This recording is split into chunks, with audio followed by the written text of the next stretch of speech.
Hello students. तो आज हम आप लोग को बायोलॉजी में क्या बताने वाले हैं। तो आज हम आप लोग को बायोलॉजी में सिंड्रोम के बारे में बताने वाले हैं। ठीक है, कि सिंड्रोम क्या होता है। तो देखिए आज आप लोग का टॉपिक क्या है। तो आज आप लोग का टॉपिक है सिंड्रोम। अब देखिए आप लोग सोचते होंगे कि व्हाट इज सिंड्रोम।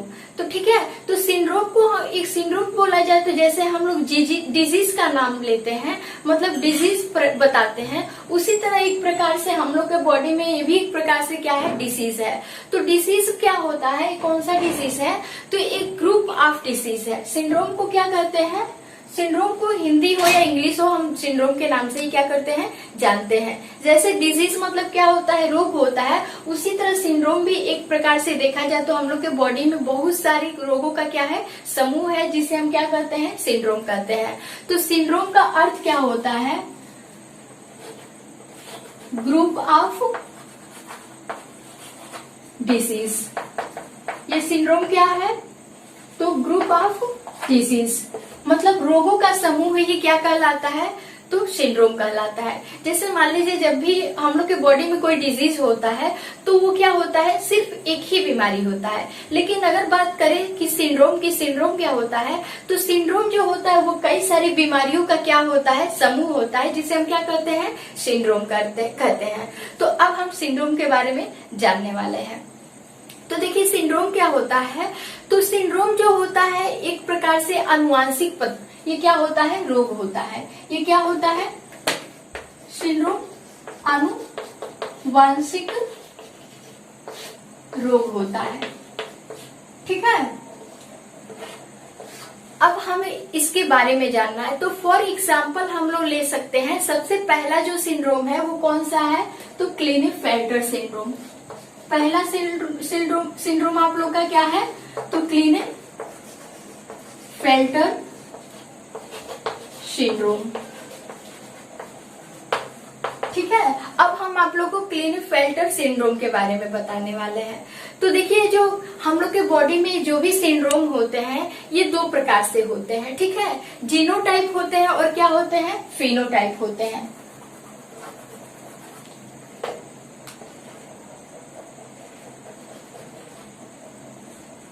देखिए हम लोग के बॉडी में कोई भी सिंड्रोम होते हैं, क्या होते हैं, दो तरह से होते हैं। एक क्या होता है, जीनोटाइप होता है, और एक क्या होता है, तो फिनोटाइप होता है। ठीक है, तो जीनोटाइप को हम क्या कहते हैं, तो जीनोटाइप जो होता है, जो लक्षण जीन में होता है। जो लक्षण किसमें होता है, तो जो लक्षण हमारे क्या होता है, जीन में होता है, उसे हम क्या कहते हैं, जीनोटाइप। ठीक है, और वही बात किया जाए फिनोटाइप की, तो जो लक्षण समान होते हैं, जो क्या होते हैं, दृश्य रूप लक्षण होते हैं। जो भी दृश्य रूप लक्षण होते हैं, ठीक है, उसे हम क्या कहते हैं, फिनोटाइप। मतलब ऐसे लक्षण जो हमारे जीन में आनुवांशिक पदार्थ में उपस्थित होते हैं उसे हम क्या कहते हैं, जीनोटाइप। और वैसे लक्षण जो हमारे क्या होते हैं, शारीरिक संरचना को दिखाते हैं, मतलब ऊपरी बनावट को दिखाते हैं, दृश्य रूप होते हैं, उसे हम क्या कहते हैं, फिनोटाइप। तो अब हमें किसके बारे में जानना है, तो सिंड्रोम के बारे में।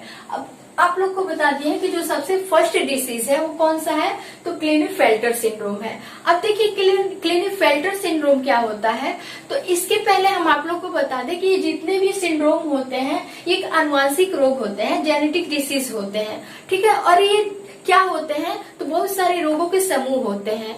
अब देखिए इसमें क्या होता है, ये जितने भी सिंड्रोम होते हैं हम लोग के क्रोमोजोमल क्या होते हैं, डिसऑर्डर के कारण होते हैं। ये जितने भी सिंड्रोम होते हैं किसके कारण होते हैं, तो गुणसूत्र की गड़बड़ी के कारण होते हैं। कभी कभी ऐसा होता है कि जब भी हम लोग के बॉडी का फॉर्मेशन होता है तो उस सेल में जो भी क्रोमोजोम होता है उसकी संख्या क्या होती है, कभी घट जाती है और कभी बढ़ जाती है, जिसकी वजह से हम लोग के बॉडी में क्या होता है, तो सिंड्रोम होता है। तो अब हम सिंड्रोम के बारे में जानने वाले हैं।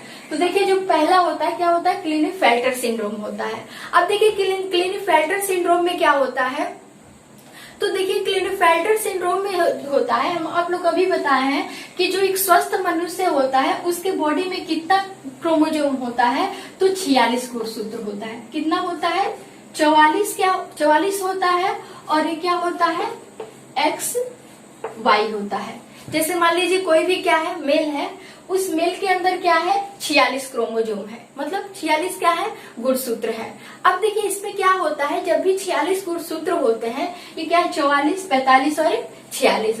अब 46 गुणसूत्र जब भी होते हैं तो उसमें क्या होता है, इस क्लेनेफेल्टर सिंड्रोम में, कि उस 46 गुणसूत्र में एक और गुणसूत्र की संख्या क्या हो जाती है, बढ़ जाती है। और कौन से गुणसूत्र की संख्या बढ़ती है, तो एक्स गुणसूत्र की संख्या क्या हो जाती है, बढ़ जाती है। अब देखिए आप लोग देखते होंगे कि यहाँ पे 46 क्रोमोजोम के बजाय कितना हो गया है, तो 47 क्रोमोजोम हो गया है। कितना हो गया है, 47 गुणसूत्र हो गया है, ठीक है। अब देखिए क्या होता है, ये क्लेनेफेल्टर सिंड्रोम में 46 से के अलावा एक क्रोमोजोम बढ़ जाता है, और कौन सा, तो फीमेल क्रोमोजोम जो होता है, एक्स क्रोमोजोम क्या हो जाता है, बढ़ जाता है। अब देखिए इसमें क्या होता है, जब भी 47 गुणसूत्र हो जाते हैं तो इस 47 गुणसूत्र में जो भी पुरुष होता है, क्या होता है, जो मेल होता है, पुरुष होता है, उस पुरुष में जितने भी क्या होते हैं, जितने भी जो सेक्स ऑर्गन होते हैं, ठीक है, जितने भी क्या होते हैं, ये ऑर्गन होते हैं, उन अंगों का विकास क्या हो जाता है, रुक जाता है, ठीक है। तो सिंपली हम बोल सकते हैं अंडर डेवलप्ड सेक्स ऑर्गन। इसमें पुरुष में क्या होते हैं, कि जो भी क्या होते हैं, अंडर डेवलप्ड सेक्स ऑर्गन, मतलब जितने भी क्या होते हैं, कि जितने भी ये अंग होते हैं, लिंग अंग होते हैं, उनका विकास क्या हो जाता है, रुक जाता है। क्या होता है, लिंग अंगों का विकास क्या हो जाता है, रुक जाता है। अब देखिए जब क्या होता है, अंडर डेवलप्ड सेक्स ऑर्गन हो जाते हैं, मतलब लिंग अंग जो होते हैं उनका विकास क्या हो जाता है, रुक जाता है। और किसमें, तो पुरुष में। और किसकी वजह से होता है, तो 46 के बजाय एक क्रोमोजोम नंबर बढ़ जाता है, 47 हो जाता है। और कौन सा गुणसूत्र बढ़ता है, तो जो फीमेल क्रोमोजोम होता है वो क्या होता है, बढ़ जाता है, जिसकी वजह से कौन सा सिंड्रोम होता है, तो क्लेनेफेल्टर सिंड्रोम होता है, ठीक है।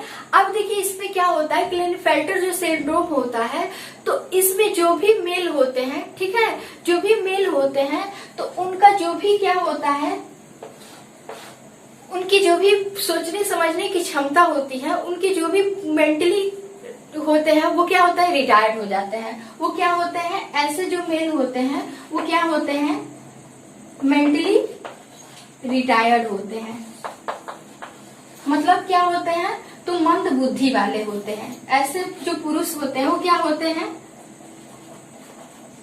तो मंद बुद्धि वाले होते हैं, ठीक है। इस क्लेनेफेल्टर सिंड्रोम में क्या होता है, कि जो 46 गुणसूत्र होता है, एक्स गुणसूत्र की संख्या बढ़ जाती है फीमेल की, तो जिसकी वजह से 47 गुणसूत्र हो जाता है, और उसके वजह से उनके अंदर जो भी लिंग निर्धारण अंग होते हैं उनका विकास क्या हो जाता है, रुक जाता है, और मेंटली रिटायर्ड हो जाते हैं, मतलब मंद बुद्धि के होते हैं। और देखिए इसमें क्या होता है, कि इसमें जो भी और ऑर्गन होते हैं, इसमें जो भी क्या होता है, कि जो भी लिंग निर्धारण करने वाला अंग होता है उसका विकास भी क्या हो जाता है, रुक जाता है। तो ये आप लोग का क्या है, क्लेनेफेल्टर सिंड्रोम है। अब नेक्स्ट कौन सा सिंड्रोम है,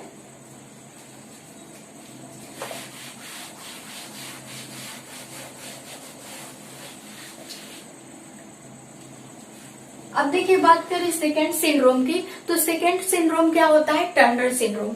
सेकेंड क्या होता है, तो टर्नर सिंड्रोम होता है, ठीक है। अब देखिए टर्नर सिंड्रोम क्या होता है, तो टर्नर सिंड्रोम जो होता है, इसमें क्या होता है, तो किसी भी क्या होता है, कि इसमें जितने भी जो भी फीमेल होती है, ठीक है, मेल हो या फीमेल हो, दोनों के अंदर जो भी गुणसूत्र की संख्या होती है, वो सामान्य गुणसूत्र की संख्या कितनी होती है, 46 होती है। तो देखिए टर्नर सिंड्रोम किसमें होता है, तो ये फीमेल में होता है।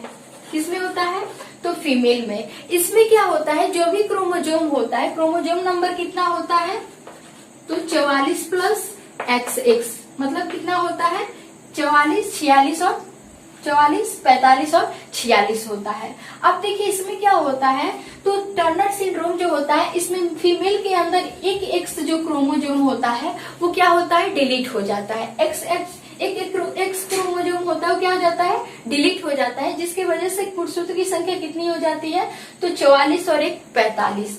इसमें गुणसूत्र की संख्या कितनी हो जाती है, तो 45 हो जाती है।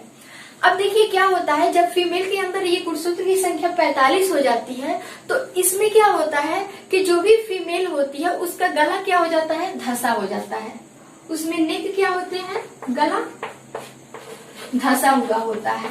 ठीक है, इसमें फीमेल का जो गला होता है वो क्या होता है, धंस जाता है, मतलब कुछ इस टाइप का स्ट्रक्चर हो जाता है। ठीक है, और जितना भी बॉडी का क्या होता है, जब गला धंसा हुआ होता है मतलब क्या होता है, वेब्ड नेक होता है। क्या होता है, वेब्ड नेक हो जाता है, मतलब गला धंसा हुआ होता है। और नेक्स्ट क्या होता है कि इसमें जो ऐसी फीमेल होती है वो क्या होती है, स्टेराइल होती है। ऐसी फीमेल क्या होती है, स्टेराइल होती है। स्टेराइल बोले तो बांझ। ठीक है, क्योंकि ये क्या काम होता है कि जब भी क्या होता है, एक्स क्रोमोजोम होता है जब डिलीट हो जाता है तो उसके अंदर जो भी ओवरी को बनाने वाले क्या होते हैं, हार्मोन होते हैं, वो रिलीज नहीं होते हैं और उसके अंदर क्या होता है, अंडाशय का निर्माण नहीं हो पाता है। इसके अंदर क्या होता है, अंडाशय का निर्माण क्या होता है, नहीं हो पाता है, जिसके वजह से वो फीमेल क्या हो जाती है, स्टेराइल हो जाती है। ठीक है, तो ये आप लोग का क्या है, तो ये आप लोग का क्या है, तो टर्नर सिंड्रोम है। ठीक है, अब देखिए इसे हम क्या करते हैं, इस टर्नर सिंड्रोम को हम फीमेल सिंड्रोम भी कहते हैं, क्योंकि किसमें होता है, स्त्रियों में होता है।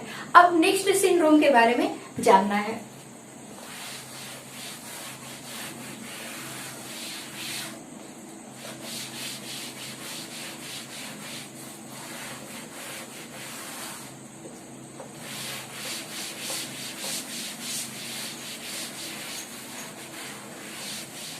देखिए नेक्स्ट क्या है, तो नेक्स्ट आप लोग का जो थर्ड सिंड्रोम कौन सा है, जिसे हम क्या कहते हैं, जोकैब सिंड्रोम।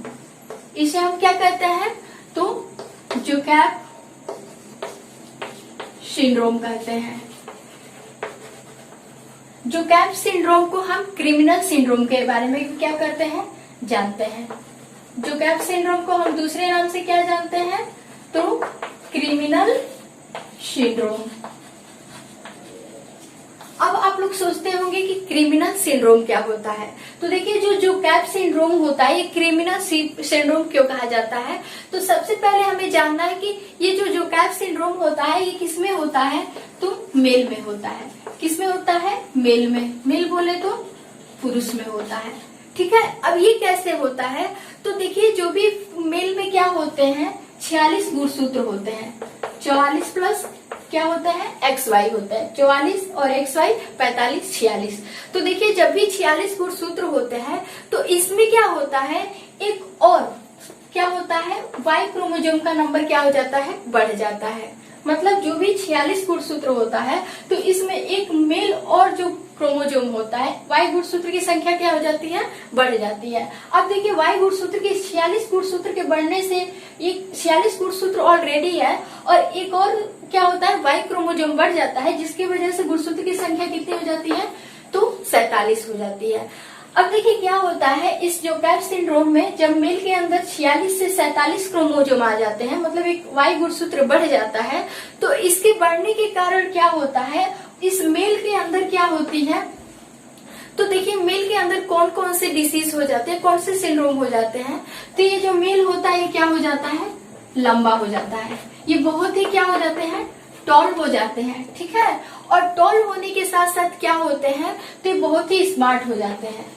क्या हो जाते हैं, स्मार्ट हो जाते हैं। जो ऐसे मेल होते हैं जिनके अंदर क्या होता है, 46 से 47 क्रोमोजोम नंबर हो जाता है, तो वो ऐसे जो मतलब पुरुष होते हैं वो क्या होते हैं, बहुत ही लंबे, हैंडसम और स्मार्ट हो जाते हैं। ठीक है, और उनकी जो भी मतलब शारीरिक बनावट होती है, जो भी मतलब स्मार्टनेस होती है, उनकी सुंदरता क्या हो जाती है, बढ़ जाती है।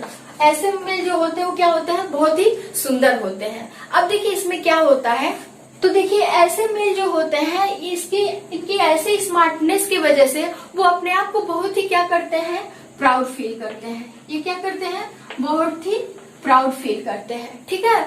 और जो भी उन लोग का मतलब जो भी अपनी बातें होती हैं वो अपने बातों को ज्यादा इफेक्ट देते हैं। क्या देते हैं, अपने बातों को ज्यादा स्पेशल देते हैं, ठीक है। तो ऐसे जो भी पुरुष होते हैं मतलब जिनके अंदर क्रोमोसोम की संख्या 46 से 47 हो जाती है, तो उसमें कौन सा बीमारी हो जाता है, तो जोकैब सिंड्रोम हो जाता है। कौन सा सिंड्रोम, जोकैब सिंड्रोम। अब देखिए आप लोग सोचते होंगे कि क्रिमिनल सिंड्रोम क्यों कहा जाता है, क्योंकि ऐसे जो भी मेल होते हैं वो बहुत ही क्रिमिनल स्वभाव के हो जाते हैं, ठीक है। मतलब बहुत सारे मतलब देखा जाए तो जैसे मारपीट करने वाले या फिर थोड़ा बहुत सी क्या हो जाते हैं, झगड़ालू टाइप के हो जाते हैं, ठीक है। इसलिए इस सिंड्रोम को क्या कहते हैं, क्रिमिनल सिंड्रोम। थोड़ा ये क्या होता है, ऐसे मेल के अंदर क्रिमिनल टाइप का क्या हो जाता है, तो कैरेक्टर हमें देखने को मिलता है, ठीक है। तो ऐसे हम सिंड्रोम को क्या कहते हैं, तो जोकैब सिंड्रोम या फिर क्रिमिनल सिंड्रोम कहते हैं। अब देखिए नेक्स्ट सिंड्रोम कौन सा है,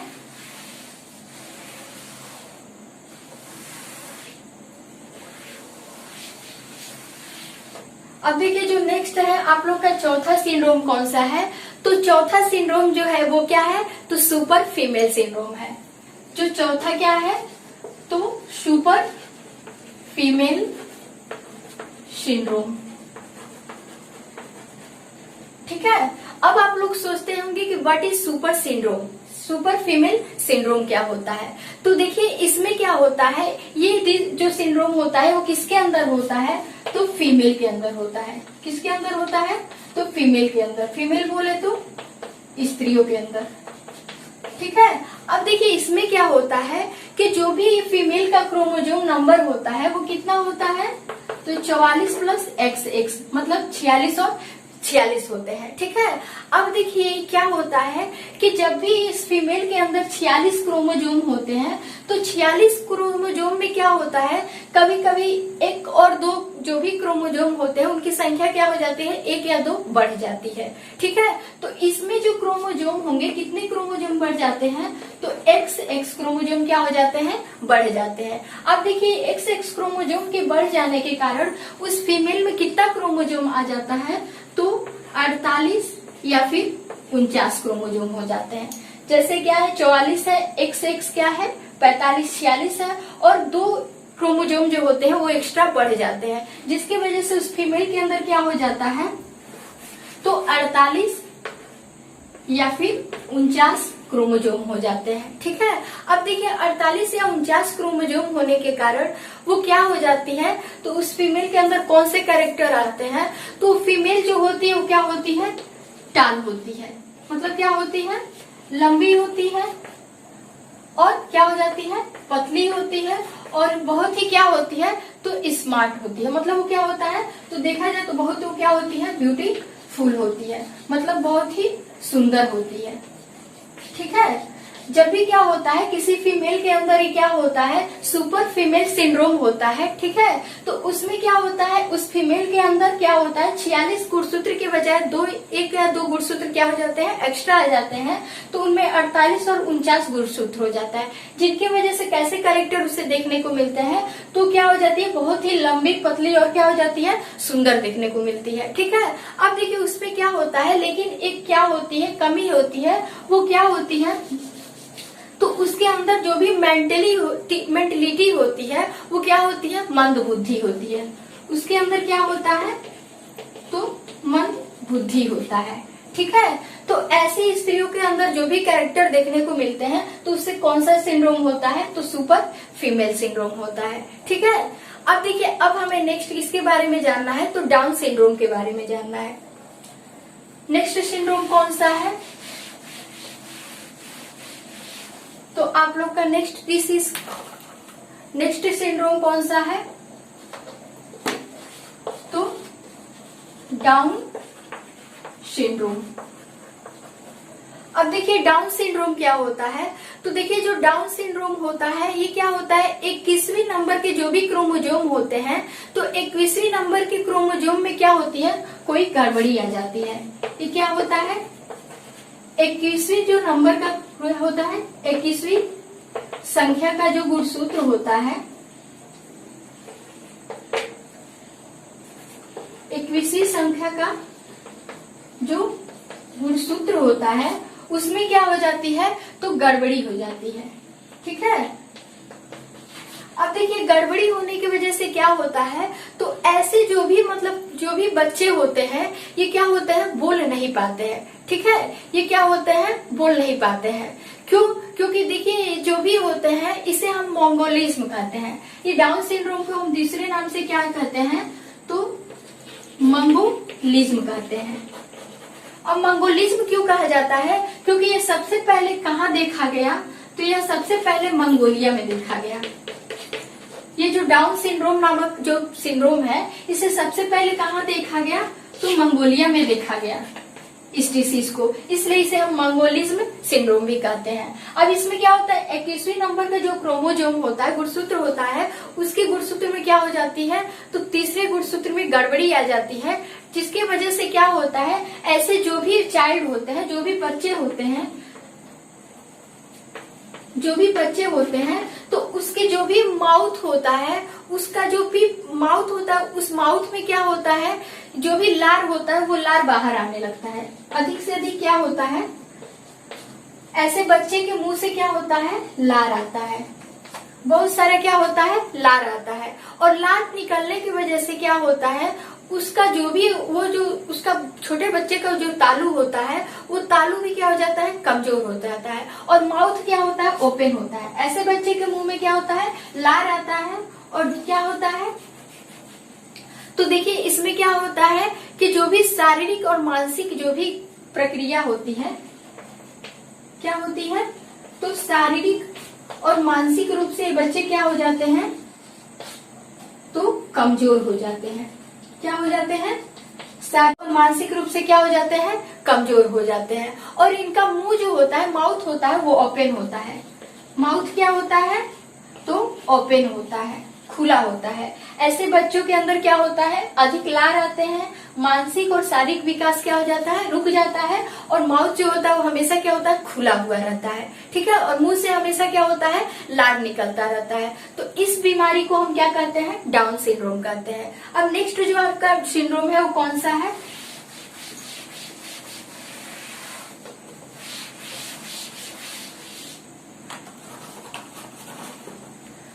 तो देखिए अब नेक्स्ट सिंड्रोम की बात किया जाए तो नेक्स्ट सिंड्रोम कौन सा है, जिसे हम क्या कहते हैं, पटाउ सिंड्रोम।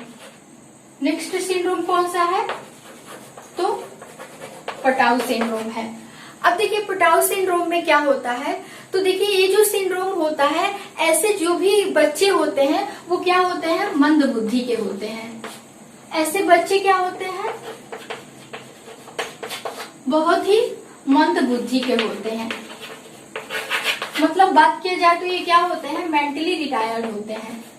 ये क्या होते हैं, तो मेंटली रिटायर्ड होते हैं। ठीक है, ऐसे बच्चों की जो भी क्या होती है, जो बुद्धि होती है वो क्या होती है, मेंटली रिटायर्ड होती है। अब देखिए ये किसके वजह से होती है, तो देखिए ये जो बीमारी होती है इसमें 18वें नंबर का जो गुणसूत्र होता है, 18वें नंबर का जो गुणसूत्र होता है, इसमें क्या हो जाती है,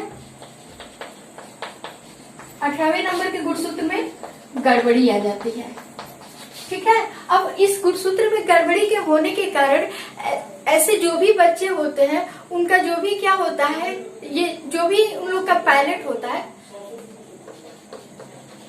तालू होता है, इस तालू में क्या हो जाता है, दरार आ जाता है। ठीक है, अब इस तालू में दरार आने की वजह से और नेक्स्ट और कौन सा सिंड्रोम होता है, तो उनकी जो भी अंगुलियां होती हैं वो एक दूसरे के ऊपर क्या होती हैं, चढ़ी हुई होती है। ठीक है, मतलब जो भी अंगुलियां होती हैं वो एक दूसरे के ऊपर क्या होती हैं, चढ़ी हुई होती हैं। मतलब इसमें क्या होते हैं, पॉली फिंगर होते हैं। क्या होते हैं, पॉली फिंगर होते हैं। मतलब अंगुलियां जो होती हैं वो क्या होती हैं, तो अधिक हो जाती हैं। अंगुलियां क्या हो जाती हैं, अधिक हो जाती हैं, और ऐसे बच्चों की जो भी अंगुलियां होती हैं एक दूसरे के ऊपर क्या हो जाती हैं, चढ़ जाती हैं। ठीक है, तो ऐसे बच्चों के जो भी हृदय होते हैं, तो हृदय संबंधित क्या हो जाती है, बहुत सारी बीमारियां होती है। तो आई होप आप लोग को ये सिंड्रोम अच्छे से समझ में आया होगा। Thanks for watching.